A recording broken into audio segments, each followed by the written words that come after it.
In many countries around the world today, people suffer violence, oppression, and even death because of their religious faith.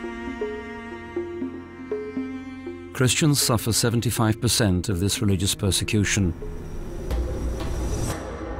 It is the silence and indifference of the West when faced with these facts which is both suspect and disheartening.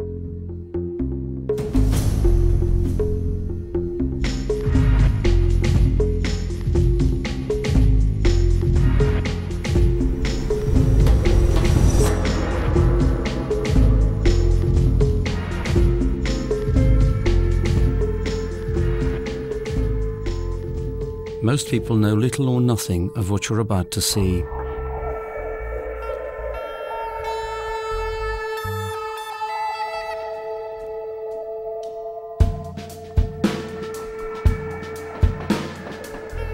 The 20th century saw unparalleled persecution and upheaval, in which radical regimes, both right and left, swept away the old order, targeting Christianity in the process.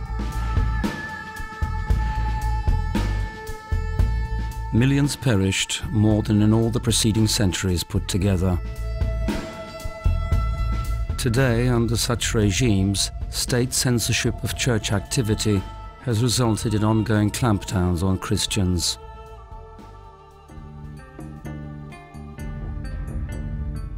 In China, bishops and priests continue to disappear mysteriously. Others are seized, put under house arrest or imprisoned, sometimes for decades at a time. This is a secret video recording of Bishop John Han Dingxian of Yongnian, who was in police custody for a total of 35 years. Bishop Han appears in a caged balcony, holding a cross aloft as a message of faith and defiance.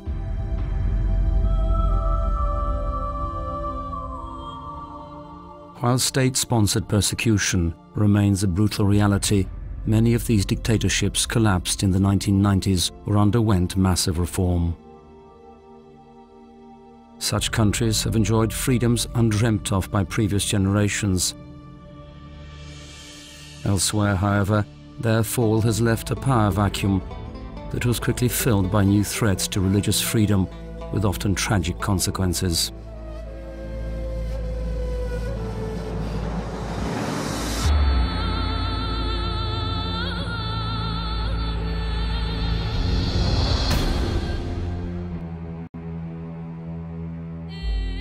The problem of Islamic extremism prevails throughout the Middle East and Northern Africa in varying degrees.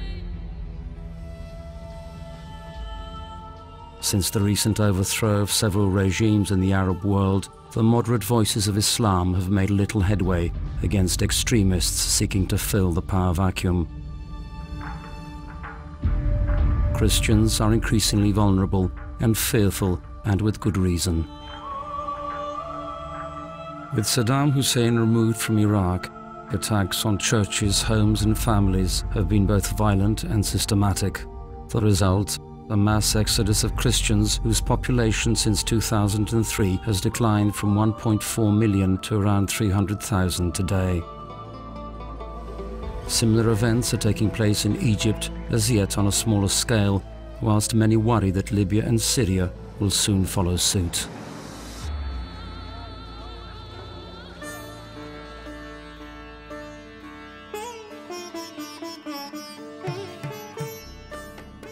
In places where the dominant religion establishes an unjust social order, such as India's caste system, reactions to the Christian message can provoke aggression on an unimaginable scale.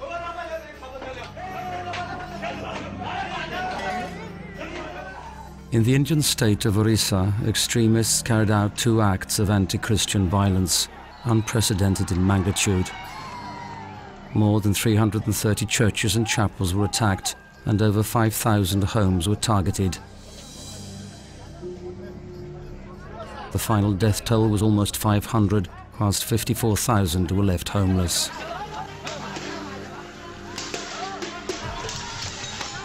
A religious sister, Sister Mina, was raped in full view of a hostile crowd. She has since taken her final vows as a sister. Similar events have taken place in Malaysia, Indonesia, Pakistan, and even in Buddhist Sri Lanka.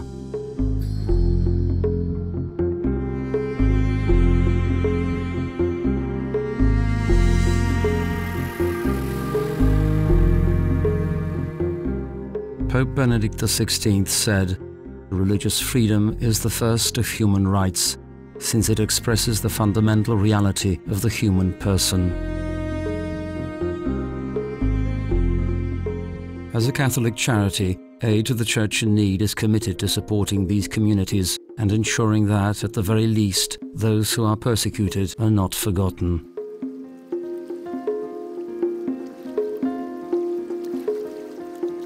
Hear the cry of those who suffer for their faith. We are their hope. Only together can we overcome religious hatred. The founder of Aid to the Church in Need, Father Winfried van Straten, said, "They are being tested in faith. We are being tested in love."